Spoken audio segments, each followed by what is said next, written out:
अस्सलाम वालेकुम। आज हम बात करेंगे वर्चुअल असिस्टेंट के बारे में।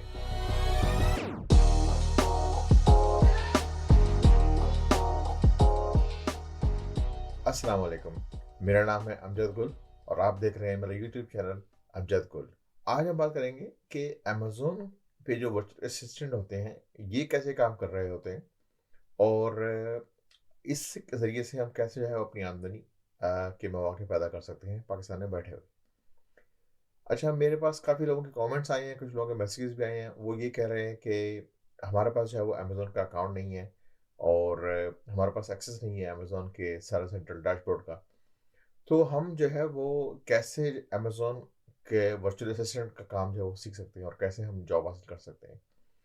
तो आज का जो वीडियो है मेरा उन लोगों के लिए है ताकि मैं उनको समझा सकूँ, उनको बता सकूँ कि जो है वो इसका अल्टरनेट क्या है, हम इसका कैसे जो है वो रास्ता निकाल सकते हैं जिससे जो है हमें ये सारा प्रोसेस जो है वो समझ में आ जाए। अमेज़न का जो बिज़नेस मॉडल है उसको दराज़ पाकिस्तान ने जो है वो कॉपी किया हुआ है। तो बिल्कुल वही मॉडल है जो अमेज़न जैसे काम कर रहा होता है वैसे ही दराज़ काम कर रहा है। उसी तरह से जो है वो सर्विस सेंट्रल जो है डैशबोर्ड है। अच्छा, मैं आपको बताता हूँ कि जो बुनियादी चीज़ें हैं जब वर्चुअल असिस्टेंट हम किसी को हायर करते हैं तो हमें क्या चीज़ें जो है वो करवानी होती हैं। क्या ऐसे काम होते हैं जिसकी हमें ज़रूरत पड़ती है हम लोगों की।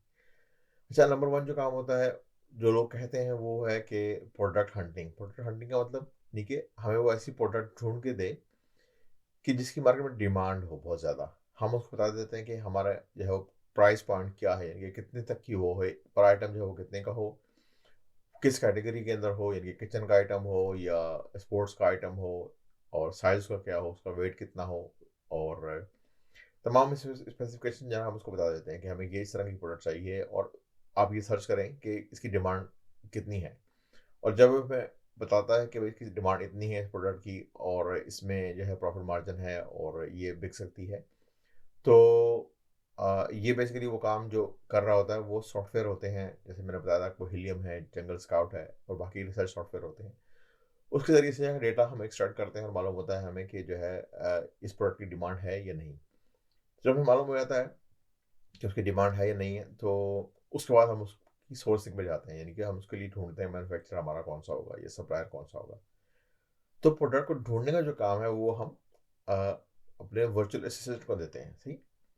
अच्छा, ये काम बहुत ही रेयर होता है, मतलब ये मैं समझता हूँ कि शायद 30 टू 40% जो है वो हो सकता है हम लोग वर्चुअल असिस्टेंट को जो है वो ये काम दे रहे हों कि प्रोडक्ट हमारी हंटिंग करो।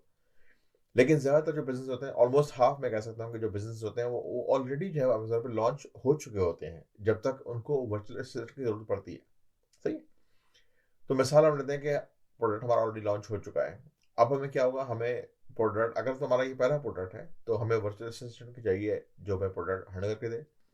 और जब वो हंट कर लेगा प्रोडक्ट, यानी कि हमारी ढूँढ देगा, तो फिर हम या चाहे तो आप उसी को बोल दें कि हमारे लिए सोर्स भी करो और नहीं तो आप खुद सोर्स कर सकते हैं। सोर्स का मतलब क्या? कि मैन्युफैक्चरर को ढूँढ रहे हैं या सप्लायर को ढूँढ रहे हैं।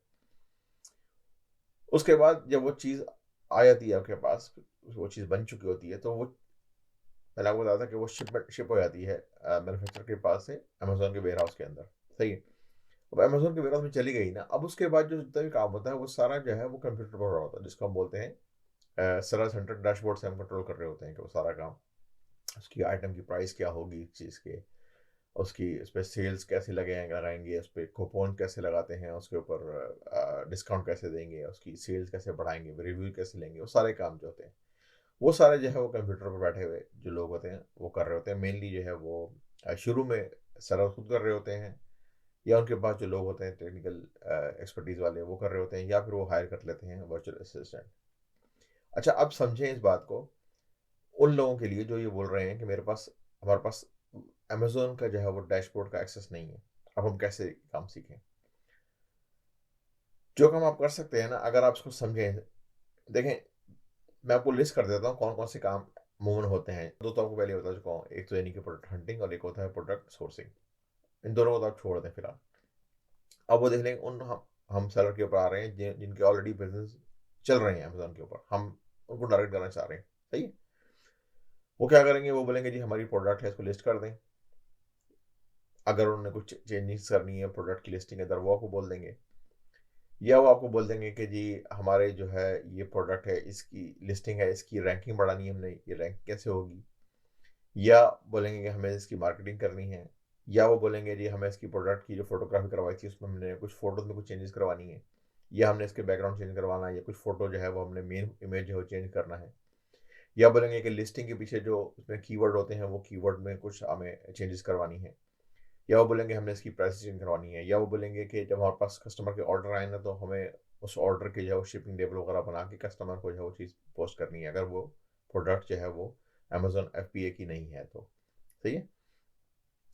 और या वो बोलेंगे कि जी हमें आप जो है वो रोज़ाना या हफ्ते के हफ्ते जो है वो रिपोर्ट बना के देंगे, कितनी आइटम बिके हैं, कितने नहीं बिके हैं, कितने रिटर्न हुए हैं, इसकी रेवेन्यू कितना आया है, सेल्स कितनी हुई है, ठीक है, मार्केटिंग कितने पैसे लगे, तो रिपोर्ट्स बन रही होती हैं इस तरह की, ठीक है। और क्या हो सकता है, और इसके अलावा ये हो सकता है कि वो आपको बोलें कि हमें जो है वो बिजनेस रिपोर्ट बना के दें, कि पूरे बताएं कि पूरे महीने की जो है वो हमारे पास रेवेन्यू क्या है, एक्सपेंसेस कितने हैं, अमेजोन को कितने फीस गई है, उसके अलावा जो है वो रिटर्न कितने आइटम हुए हैं, और कितने हैं जो हमने कूपन्स जो है वो यूज़ किए हैं, और कितना डिस्काउंट दिया है कस्टमर्स को, और शिपिंग पे कितने पैसे लगे हमारे, तो इस तरह की पूरी रिपोर्ट जो है वो बिजनेस की वो होती है। इसको हम बोलते हैं बर्ड आई व्यू, स्नैपशॉट बन जाता है कि बिजनेस जो है वो कहाँ पर खड़ा हुआ है हमारा इस वक्त। सही है। अच्छा, अब मजे की बात ये है कि यही सब कुछ एग्जैक्ट मॉडल जो है ये दराज पर हो रहा है। समझा मेरी बात को? तो अगर आपके पास अमेजोन का एक्सेस नहीं है तो ये काम एग्जैक्टली यही चीजें आप दराज पे कर सकते हैं। ठीक है। सॉफ्टवेयर हो सकता है मुश्किल हो, थोड़ा डिफरेंट हो, मुश्किल मैं नहीं बोल रहा हूँ, मतलब ये कि मुख्तलिफ हो, ये लफ्ज़ सही होगा मेरे ख्याल है। लेकिन अगर आपको बेसिक फंक्शनैलिटी आती है ना उसको यूज़ करना, तो कोई नई चीज़ करना तो मुश्किल नहीं है ना। देखिए मैं आपको मिसाल देता हूँ।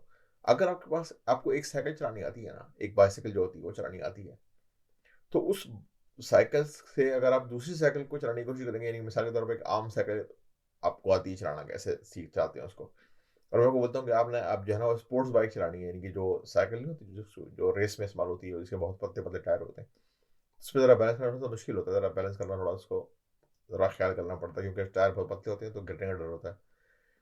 लेकिन क्योंकि आपको बेसिक कॉन्सेप्ट मौजूद मालूम होते हैं कि साइकिल कैसे चलती है, तो आप जो है वो थोड़ी सी मेहनत के बाद जो है वो स्पोर्ट्स साइकिल भी चलाने के काबिल होंगे।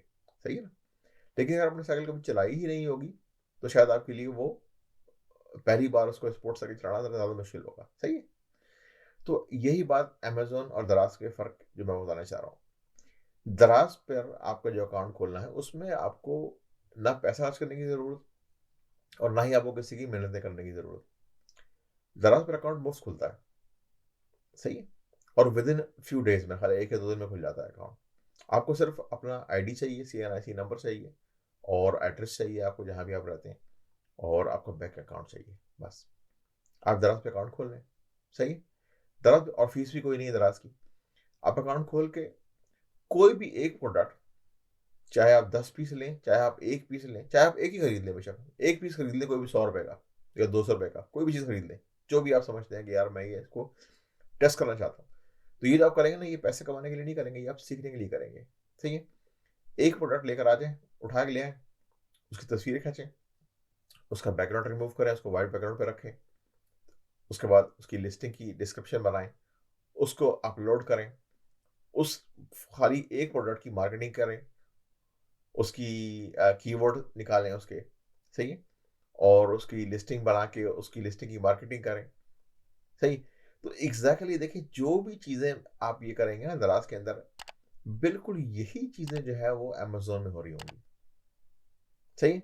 सिर्फ क्या होगा कि सॉफ्टवेयर या फंक्शनैलिटी उसकी मुख्तलिफ होगी, और जो रुपए की जो है कीमत, यानी कि दराज में जो यूज़ कर रहे होंगे आप करेंसी, वो रुपया होगा, और जो है वो अमेजोन में जो यूज़ कर रहे होंगे वो US डॉलर होगा, या ब्रिटिश पाउंड होगा, या जहाँ जो भी मार्केट है उस हिसाब से करेंसी होगी। लेकिन जो बेसिक फंक्शनैलिटी होगी ना उसकी, वो वही होगी, जो यानी कि बेसिक कॉन्सेप्ट जो होंगे वही होंगे। सही है। तो जब आप ये दराज का जो सॉफ्टवेयर है इसको चलाना सीख लेंगे ना, तो फिर आप समझ लें कि आप 70 to 80% जो है ना काम आप अमेजोन के वर्चुअल असिस्टेंट का जो है वो सीख चुके होंगे। समझ में आया आपको मेरी बात? समझिएगा इस बात को, ये मैं बड़ी आपको बता रहा हूँ, एक ट्रिक बता रहा हूँ आपको एक तरह से ही। तो देखिए, जितने भी लोग हैं जो बोल रहे हैं कि हमारे पास अमेजोन का एक्सेस नहीं है, वो कल सुबह ही जो है वो दराज पे अकाउंट खोल लें, और ये जो मैंने बताया ना, एक प्रोडक्ट लॉन्च करने का पूरा तरीका समझ लें कैसे होता है। जब आपको ये पूरा साइकिल समझ में आ जाएगा कि ये काम कैसे होता है, उसके बाद फिर आप इसको बढ़ा भी सकते हैं।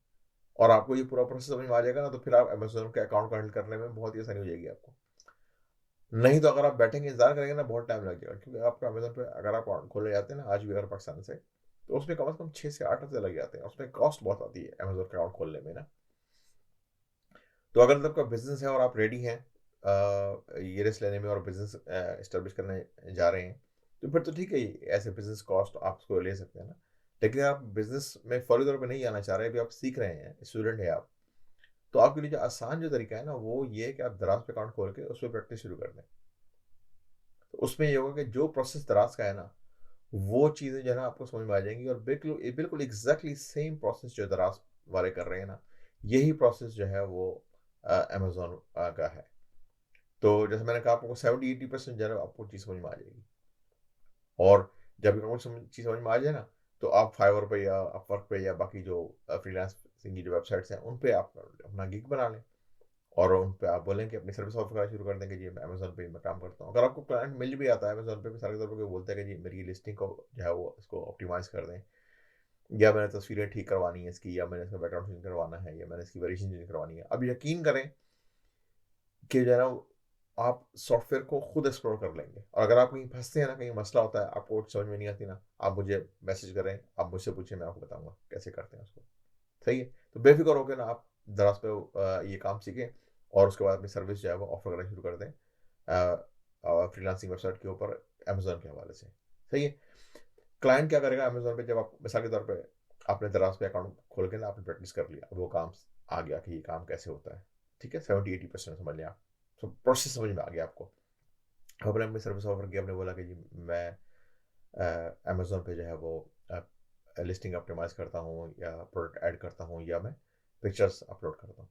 अब आप क्या है, क्लाइंट जो है ना, वो आपको जो होते हैं ना प्रोफ़ेशनल अकाउंट होल्डर जो होते हैं अमेज़न के, वो एक और आईडी बना देते हैं, उसको बोलते हैं चाइल्ड अकाउंट। तो वो एक और आईडी बना देगा आपके लिए, और उसमें जो है ना आपको उस सर्टेन एरिया का एक्सेस दे देगा। यानी कि वो आपको पूरे अकाउंट के एक्सेस नहीं देगा, क्योंकि ज़ाहिर बात है उसमें वो चीज़ें होती हैं ना, सेंसिटिव पैसे वगैरह का मामला भी होता है, बैंक अकाउंट वगैरह भी होते हैं, तो वो तो आपको नहीं देगा वो। तो मिसाल के तौर पे अगर उसने आपसे लिस्टिंग पे काम करवाना है, तो आपको वही एक्सेस देगा लिस्टिंग का। ठीक है? तो जैसे ही आपको एक्सेस मिलेगा ना, तो वो क्लाइंट आपके सर पे थोड़ी खड़ा होगा डंडा लेके कि भाई मुझे अभी करके दो। टाइम देगा ना आपको, 1 दिन या 2 दिन। ठीक है ना? तो आपके पास सॉफ्टवेयर का एक्सेस जैसे ही आ जाएगा ना, आप खुद उसको एक्सप्लोर कर लोगे। और मैंने आपको कहा कि अगर आप कहीं फँसते हैं, अगर आपको लगता है कि ये चीज़ मुझसे नहीं हो रही, आप मुझे मैसेज करें, मैं आपको बताऊँगा। तो ये एक ऐसा रास्ता था, मैंने कहा कि मैं आपको बता दूँ, वेट ना करें। क्योंकि इंतज़ार जितना आप करेंगे ना, चीज़ जो है ना खुद नहीं होती। हमें जो है ना वो क्रिएटिव होके सोचना पड़ता है कि यार, क्या इसका रास्ता हो सकता है? अगर ये चीज़ मुमकिन नहीं है, तो इसका कोई ना कोई रास्ता तो होगा ना, कोई ना कोई अल्टरनेटिव तो होगा ना। सही है ना? तो ये मेरा ख़्याल था, मैंने कहा कि मैं आज आपसे डिस्कस कर लूँ और आपको बता दूँ कि कई लोगों ने मुझसे कहा कि वर्चुअल असिस्टेंट की या वो ट्रेनिंग करवाएँ, या मुझे बताएँ कि ये कैसे होता है, इसकी वीडियो बनाएँ। लेकिन मैंने ये सोचा कि अगर मैं अमेज़न का पूरा ये करवा भी दूँ आपको, ये इसकी वीडियो वीडियो तो बनाऊँगा ही, ट्रेनिंग करवाऊँगा इसकी। लेकिन मैं इसकी वीडियो बनाऊँगा ना, फौरी तौर पे आपके इस्तेमाल में नहीं आएगी वो। क्योंकि आपको प्रोसेस आपके पास एक्सेस ही नहीं है, उसकी प्रैक्टिस कैसे करेंगे? अगर मैं आपको ट्रेनिंग करवा भी दूँ, बता भी दूँ कि अमेज़न में यहाँ पर जाएँगे, यहाँ पे जाएँगे, ऐसे होता है, आपके पास वो डैशबोर्ड का एक्सेस ही नहीं है, तो आप कैसे प्रैक्टिस करेंगे? दराज़ पे अकाउंट खोल लें, मुफ़्त अकाउंट खुलता है, पैसे भी नहीं लगते, ठीक है? और जो है ना, एक प्रोडक्ट कोई भी खरीदने, मिसाल दे रहा हूँ, आप बोलें कि जी शहद बिकता है पाकिस्तान में ना, हनी जिसको बोलते हैं। शहद का कोई भी एक वो उठा लें, क्या उसको बोलना चाहिए, पैक, या बिस्किट का कोई डब्बा उठा लें, या और कोई जो चीज़ें इस्तेमाल होती हैं पाकिस्तान में, कोई शर्ट खरीद लें, टी-शर्ट खरीद लें बेशक, या कोई हेयर ब्रश वगैरह अपलोड कर दें, कोई पानी की बोतल कोई अपलोड कर दें बेशक। कोई भी एक प्रोडक्ट जो है वो अपलोड कर दें, जो मुनासिब कीमत की हो, ज़्यादा बड़ी ना हो, साइज़ में टूटने का डर ना हो, सिर्फ़ और सिर्फ़ सीखने के लिए। तो जब आपको ये प्रोसेस समझ में आ जाएगा ना, आप देख लेना, आपको बहुत ज़्यादा कॉन्फिडेंस भी आ जाएगा, और आपको लगेगा कि हाँ यार, ये काम तो बहुत आसान था, मैं कर सकता हूँ। मैं तो इसको ऐसी मुश्किल समझ रहा था। मुश्किल तो कुछ भी नहीं है ना, सही है? तो ये बात मेरी माने, जैसे मैंने आपको कहा, और कल ही जो है वो इस पे बल्कि कल ही क्या, आज ही इस पे अकाउंट खोलें, दराज़ के ऊपर अपना जो है ना वो प्रोडक्ट लॉन्च करें। उम्मीद है कि आज जो मैंने आपसे बात शेयर की है, इस पर आप अमल करेंगे, और मेरे चैनल को लाइक करें, सब्सक्राइब करें और कमेंट्स करें। और इसको जो है आपने शेयर करना है अपने फ्रेंड्स और फैमिली के साथ, इसको छुपाना नहीं है, ताकि उनका भी इसमें फ़ायदा हो, ठीक है? तो आपसे दोबारा मुलाकात होती है इंशाअल्लाह ताला किसी दूसरे मौज़ू के ऊपर। अल्लाह हाफ़िज़।